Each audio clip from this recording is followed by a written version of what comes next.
Bismillahirrahmanirrahim. Assalamualaikum warahmatullahi wabarakatuh. Alhamdulillah wassalatu wassalamu ala Rasulillah Sayyidina wa Maulana Muhammad ibni Abdillah wa ala alihi wa sahbihi wa mawalah. Amma ba'du. Rabbi yassir wa la tu'assir, Rabbi tammim bil khair, ya Fattah ya Alim.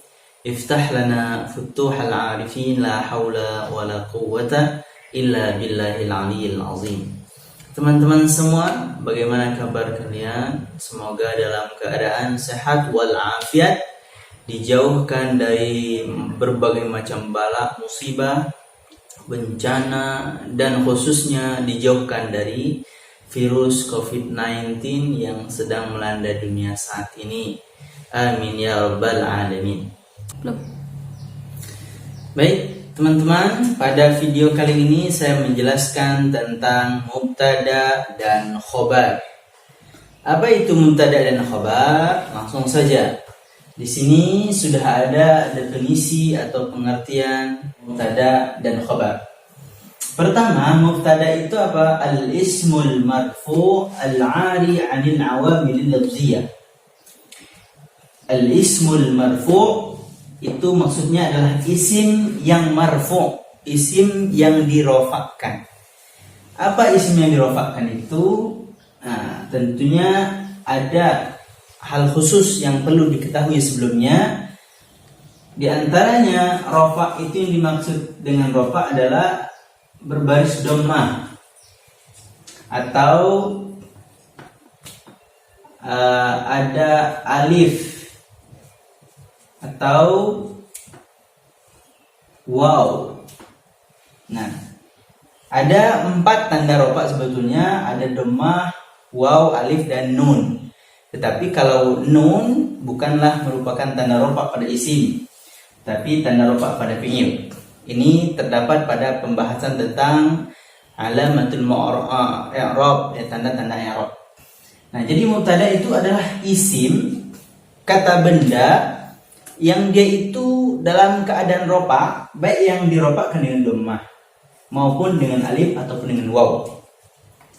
Yang dia itu al-'ari 'anil 'awamil lafziyah, yang sunyi dari amil lafziyah, artinya tidak ada amil lafziyah.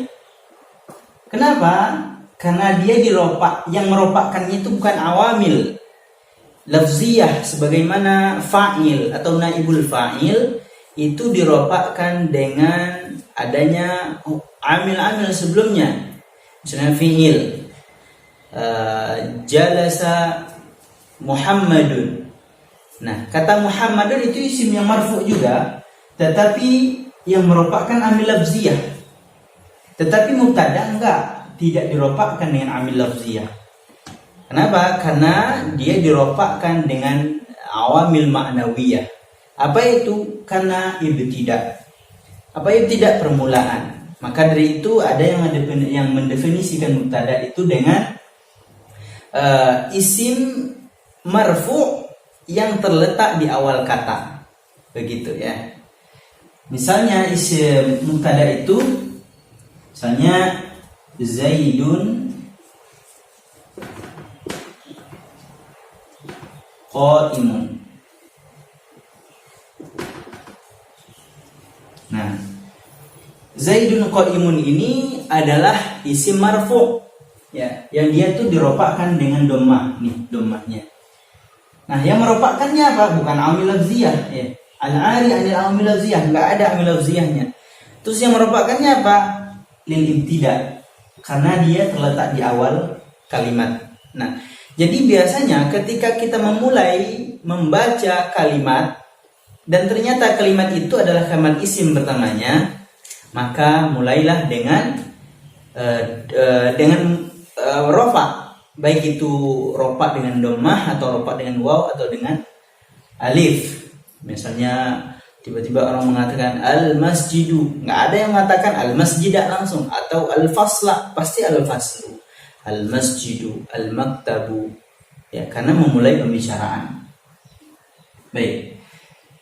Nah, terkait dengan mubtada ini juga dia harus isim yang ma'rifah, ya.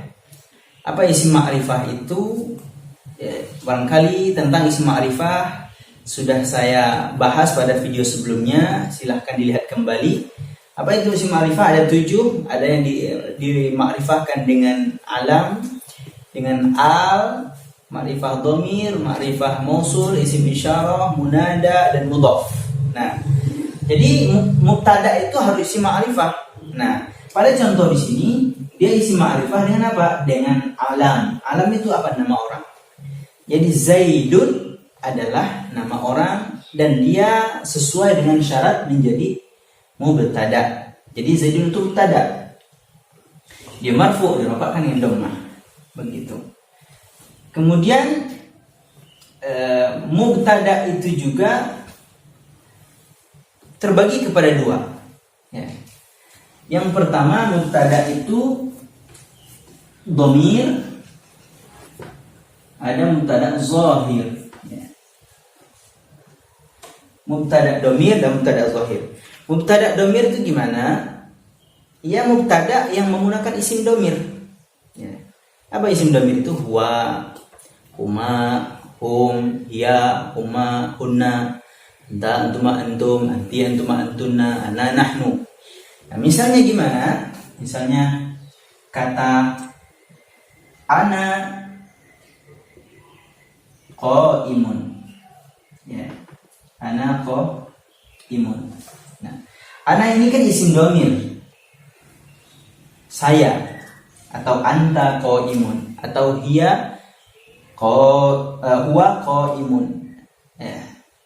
Nah, kata ana menjadi mubtada dari dhamir. Nah, kemudian ada mubtada yang zahir. Mubtada yang zahir itu apa? Lawan dari dhamir. Ya. Contohnya apa ini? Contohnya Zaidun qaimun. Jelas ya.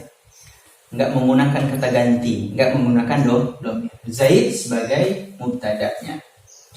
Demikian. Kemudian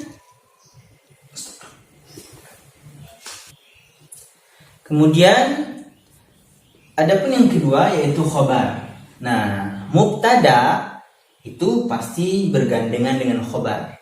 Setiap ada mubtada pasti ada khobar. Setiap ada khobar pasti ada mubtada. Kenapa? Nah, sesuai definisi khobar itu yaitu al-juz'ul ladzi tutimmu bihi al-fa'idatu ma'a mubtada. Yaitu juz'u atau sebuah kalimat yang tugasnya itu untuk memperjelas pemahaman mubtada. Sehingga ada juga yang mendefinisikan mubtada itu khobar itu sebagai ismul marfu yukhbiru an halatil mubtada, yaitu isim yang marfu juga dan dia itu tugasnya adalah untuk menjelaskan, untuk mengkhobarkan daripada mubtada. Maka sesuai dengan istilah yang digunakan khobar yaitu berita, artinya memberitakan mubtada. Ya. Kalimat yang pertama diucapkan, diceritakan atau diberitakan untuk memberikan pemahaman kepada orang lain tentang mubtada. Apa kalimat yang diucapkan? Misalnya kata Zaidun tadi. Ketika orang pertama mengatakan kata Zaidun, nggak akan jelas kecuali ada kalimat untuk menjelaskan kata Zaidun itu sendiri. Misalnya dijelaskan oleh kata qaimun. Nah, qaimun inilah yang disebut dengan khobar. Maka dia juga isim yang marfu. Ya. Cuman bedanya di posisi jelas beda. Setiap mubtada pasti ada khobar. Walaupun ada kondisinya, kondisi tertentu mubtada itu di belakang khobar dahulu. Ya, tetapi secara umum mubtada pasti didahului oleh khobar. Nah, mubtada dulu baru khobar. Nah, seperti contoh di sini mubtada dulu baru khobar. Karena memang kondisi mubtada itu dan kondisi khobar itu tugasnya adalah untuk menjelaskan mubtada. Kemudian khobar itu terbagi kepada 2. Yang pertama khobar mufrad, yang kedua ghairu mufrad.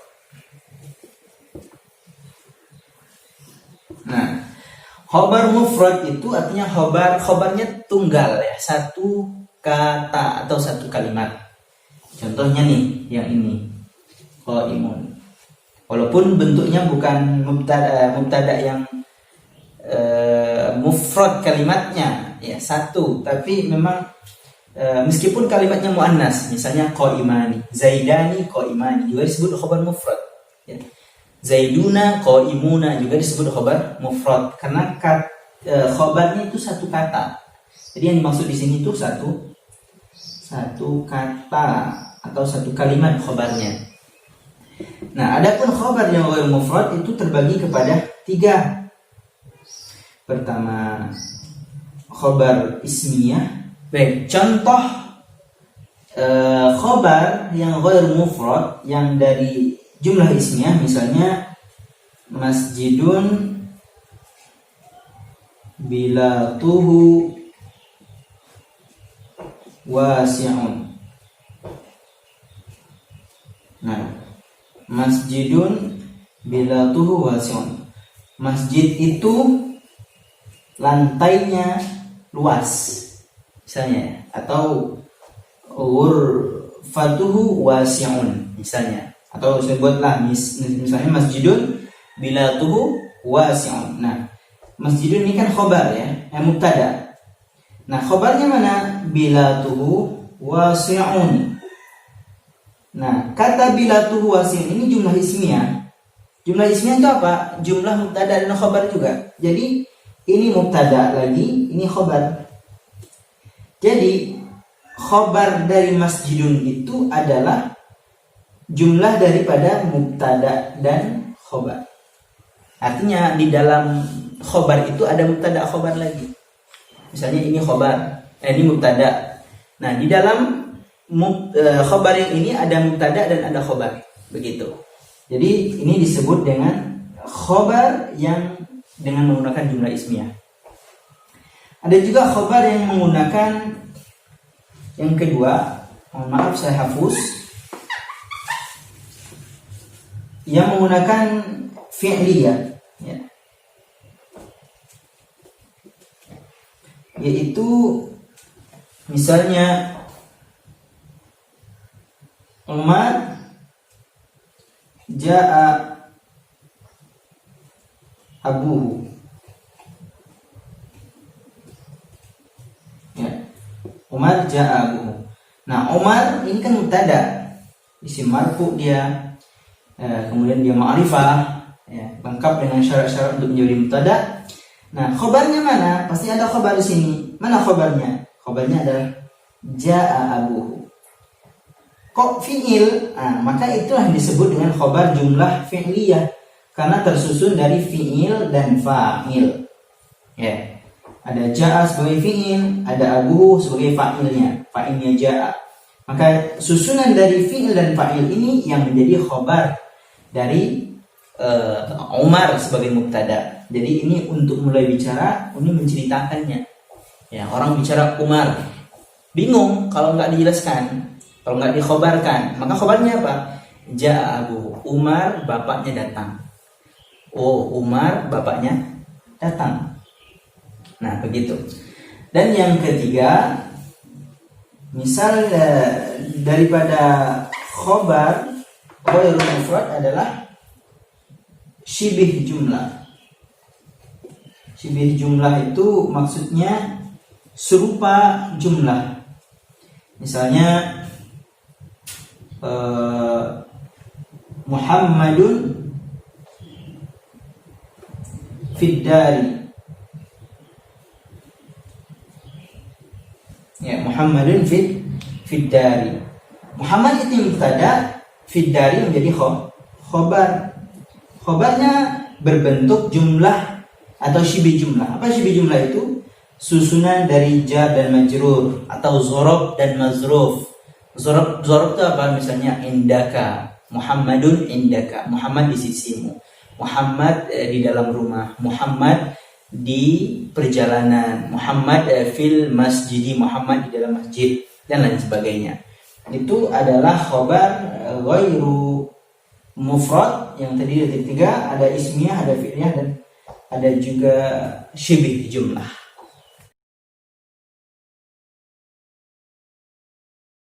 Ya, demikian penjelasan saya tentang mubtada dan khabar. Semoga bisa dipahami dan semoga bermanfaat untuk kita semua. Saya akhiri, wassalamualaikum warahmatullahi wabarakatuh.